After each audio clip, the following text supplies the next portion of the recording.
Bueno, entonces llegas al hospital público y te mandan al centro de atención temporal para pacientes COVID. Ujú. Y ahí, ¿qué onda? ¿Cómo es la experiencia? ¿Cómo es estar en un centro de atención temporal? Pues era pues diferente, ¿no? Porque pues todos eran COVID. Al menos ya iba en otros hospitales ibas con la ilusión de, ay, a lo mejor hoy me van a mandar a otro servicio que no sea COVID. Tú sabías que tenías que llegar ahí, llegabas, te cambiabas tu uniforme, entrabas al servicio COVID, te tocaban bastantes pacientes realmente. A veces te tocaban 10, 12, 15 pacientes a ti solito, unos complicados, unos ya con, ¿cómo se llama? Con ventilación Con mecánica. ventilación mecánica. Y pues sí, fue difícil, fue difícil. ¿Cómo tienen organizados a los pacientes ahí? ¿Están todos juntos o iban como por No, gravedad? eran como pabellones, digamos, porque eran como naves. Entonces, yo fui a uno que era como una nave. Entonces, era la nave A, B, C. Ujú. Entonces, tenía su servicio de urgencias y tenía su servicio de terapia. Entonces, unos servicios eran para mujeres, otros para hombres y otro era mixto, urgencias y la terapia intensiva. O sea, sí armaron su terapia intensiva en Sí, estos. los pacientes que atendían, ajá, bueno, la terapia intensiva estaba llena, entonces de que te tocaba un ventilador en piso, en los pabellones, te tenía que tocar porque no todos los podíamos llevar a la terapia intensiva. Entonces sí, Ok, tenía su terapia intensiva. ok. ¿Y la terapia intensiva la atendían en el caso de enfermería Sí, intensivistas? O sea, en- sí eh, contrataron sí intensivistas. hubo un proceso de nivelación donde las personas Ok, que ya tenían los estudios les dijeron, ¿sabe qué? También tu oportunidad es subir. Entonces, a mucha gente la nivelaron y atendió ya a pacientes siendo intensivistas. ah, o eso pues, también está padre. O sea, que tienen un nivel ya de enfermería general dentro de un hospital Ujú. y pues a lo mejor tienen la intención, la inquietud por la terapia intensiva, los nivelaron Ajá, a esa ya tenían los especialidad. conocimientos y dijeron, pues, vas para arriba. Ok, Ajá, ok, ya tenían perfecto. los estudios también. Entonces, pues así, pues mucha gente cambió de categoría, una más arriba. Ok. ¿Y la llegada de los pacientes ahí era también a través de un triage en Sí, urgencias? era realmente igual el triage y ya decidían el ingreso. La mayoría también era trasladados de otros hospitales que no eran COVID. Entonces decían, viene paciente de este hospital para acá. Ok, Entonces, mucha gente llegaba ahí directamente para atenderse y otros venían de traslados de otros hospitales directamente ahí, hospitales públicos y hospitales privados, porque ok. llegaba mucha gente de hospital privado que ya no les, que ya a lo mejor su cobertura de seguros no les alcanzaba y llegaban ahí porque decían, ah, no, pues mi abuelito sí tiene, pues vamos. Y pues sí, atendían a la persona ahí en, Ok, ok. sí. Este pabellón en el que tú estabas, ¿atendían exclusivamente a personas con algún tipo de seguridad social o atendían a cualquier No, este... si no me acuerdo, o sea, bueno, yo me acuerdo que fue un convenio también con el gobierno de la Ciudad de México. Entonces, se podía atender a todos, fueras afiliado o no, te Ok, atendían. ok. Entonces, había personas que no tenían y los atendían. Y pues, aunque no lo tuvieras, también te atendían. O sea, mientras tú... Ah, incluso aunque no fueras de todas Ajá, te estas, atendían. si Si tú tú eras, tenías COVID y tenías los síntomas y te atendían. te atendían. Sí, Órale, porque era para todo el personal. órale, no sé. Era para toda persona llegaba ahí. ¿Cómo cuántas camas había?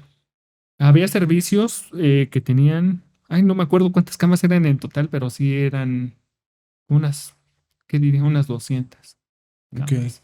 Sí, Oh, distribuidas en varios, porque ya de cuenta era como una nave. Tú ves cama 1, 2, 3, 4 y era la fila así, grandote, y luego regresabas del otro lado y era en la fila. Un servicio tenía 40, otro servicio tenía 40 y otro tenía 60. ok. La terapia creo que tenía un alcance para igual para 25 camas. Sí, pero sí eran bastantes. Sí, no se oye. Sí, Hay hospitales de segundo nivel, hospitales generales que no tienen ese número de camas. sí, sí, eran muchas camas. Sí. ¿Cómo es el proceso de un profesional de la salud para llegar al CAT? O sea, llegas y pues, hay vestidores. ¿Cómo te preparas para llegar con el paciente? Llegabas, checabas, eh, te daban, tenías que formarte para que te dieran un uniforme, porque ahí te proporcionaban el Por uniforme día. quirúrgico Era por día. desechable.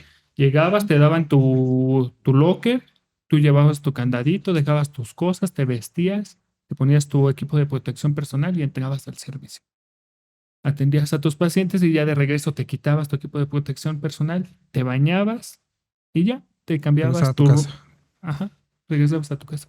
Ah, tenían hora de comida, podían. Eh, Hubo un tiempo en el que las guardias se dividían, digamos, primera y segunda. Entonces a ti te tocaba entregar el turno un tiempo, se dividían los turnos a la mitad. Entonces te tocaba entrar un rato y luego te salías y entraba el siguiente equipo. Entonces, pues en tu tiempo libre podías comer, Ok, pero hubo un tiempo en el que éramos mucho personal, por eso se hacía ok. esa estrategia, pero ya después que se comenzó a ir el personal, pues teníamos que entrar todo el turno, o llegabas desayunado, o ya al final comías, o sí te daban un tiempo, pero a veces no era posible porque no había el material para que tú te pudieras cambiar tu equipo. Es que justo por eso se lleva mi pregunta, porque yo pienso y obviamente no puedes ingresar tus alimentos a No, un lugar con esa carga viral. Que miren, que estamos acostumbrados a sí, comer al lado del séptico. O sea, eso no es el problema, sí, ¿no? ¿no?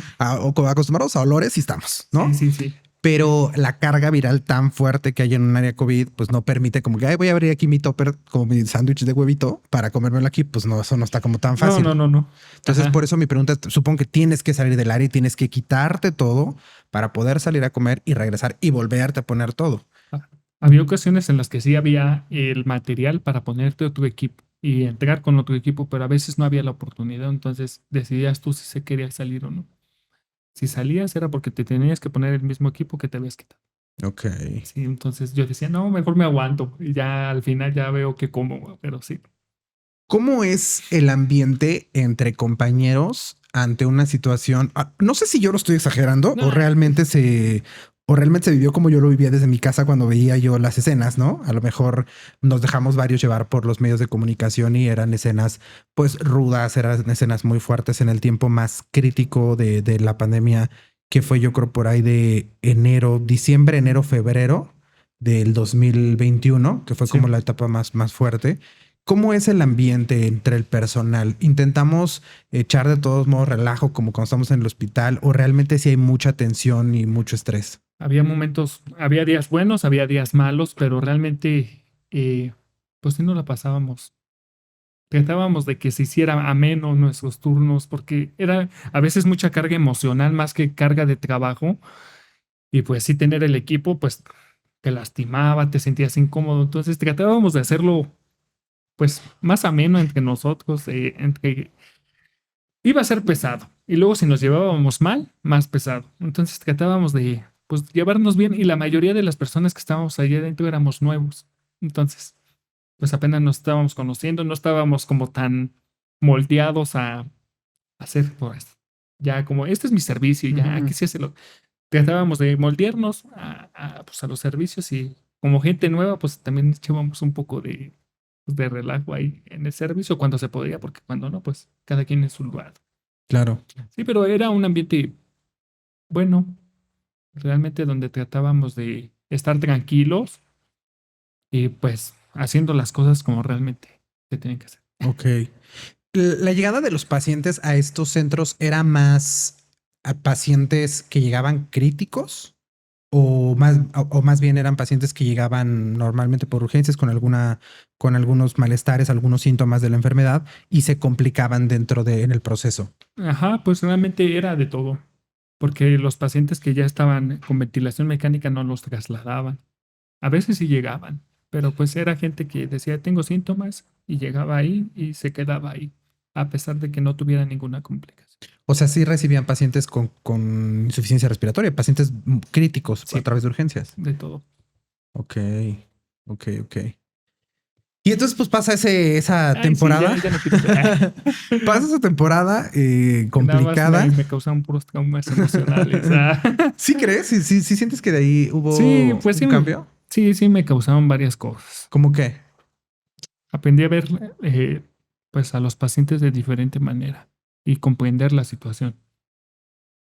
Como todos, yo creo que hubo una persona de tu familia que falleció que te hizo ver la pandemia de diferente manera. Entonces, yo llegué con una actitud buena y realmente luego a veces decía, hoy me motivo porque a mi paciente, cuando él estuvo internado, yo pues falleció y dije, voy a hacer todo lo que esté en mi alcance para que las personas no fallezcan como mi familia. Ok, o sea, tú tuviste un familiar que durante Una el... persona cercana que falleció y que realmente me afectó mucho y de ahí vi el cambio después, porque yo decía, bueno, pues esta es mi chamba y ya, este es mi trabajo. Y realmente cuando pasó eso, decía, hazlo con una motivación, hazlo por él o hazlo por esa persona que falleció. Entonces sí me pegó, por eso después de ahí, pues sí me quedé así como con ese sentimiento, hacia esa enfermedad más que nada. Ok.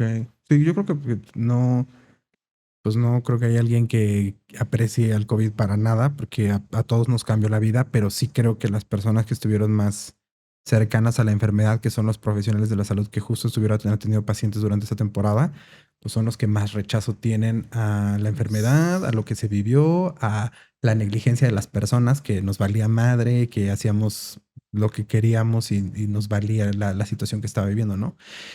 En ¿Cómo? cierto grado, discúlpame, No, dime. también la indiferencia de algunas personas de salud que decían, ya tiene COVID, ya no hay que hacer nada por él. Entonces, cuando yo escuchaba eso, decía, ay, no, sí me causaba un conflicto porque decía, no, pues ya va a fallecer, ya, ¿qué le hacen? Entonces, había muchas veces que pasaba eso. Entonces, Sí. entonces me quedaba así de, como que llegaba a mí esa situación porque decía, ¿y si mi familiar pasó por esto? Y yo lo estoy haciendo, está pasando en este lugar. Entonces me quedaba así de, hazlo, aunque... Aunque tú sabías que sí iba a pasar. Ujú. Porque así llama mi pregunta. Porque de pronto podemos, ya ves que se hizo mucho esto de, ay, los están dejando morir y cosas, todo esto es que este rumor que hubo alrededor. Pero si somos conscientes de lo que la enfermedad estaba generando y la cantidad de pacientes que había para salvarlos y cuando no había un tratamiento definido y no teníamos acceso a lo que se necesitaba. Obviamente, como profesionales de la salud, vemos a un paciente, lo analizamos, vemos su caso, su historia clínica, etcétera, y sabemos muchas veces Sí, qué es lo que va a pasar, sí, ¿no? Que si no tenemos un tratamiento, pues lo único que vamos a hacer es darle soporte vital un tiempo, pero ese ventilador, esa cama, ese tengo que ocuparlo para otra persona para saber si esa persona la vamos a poder salvar, ¿no? Incluso cuando ya hay tratamientos, pues muchas veces decimos como, a ver, ante una situación de urgencia, quién tiene más posibilidades, ¿no? sí, Tenemos que realmente tomar sí. ese tipo de decisiones. Ese tipo de... Entonces, hacia allá iba como, porque sí, entiendo lo doloroso que es escuchar cuando se toman esta decisión y dicen, a ver, por este paciente ya no podemos hacer Sí, nada, sí, ¿no? sí, sí pasó muchas veces. Pero traes la carga emocional de Ujú. tu familia, que dices, Sí, en cierto grado sí, sí me causó pues esa carga emocional. Sentía que no realizaba las cosas como profesional, me sentía como extraño, la neta. Y pues ya se fue moldeando y ahorita pues ya soy otra persona. Después de la pandemia creo que los enfermeros cambiamos.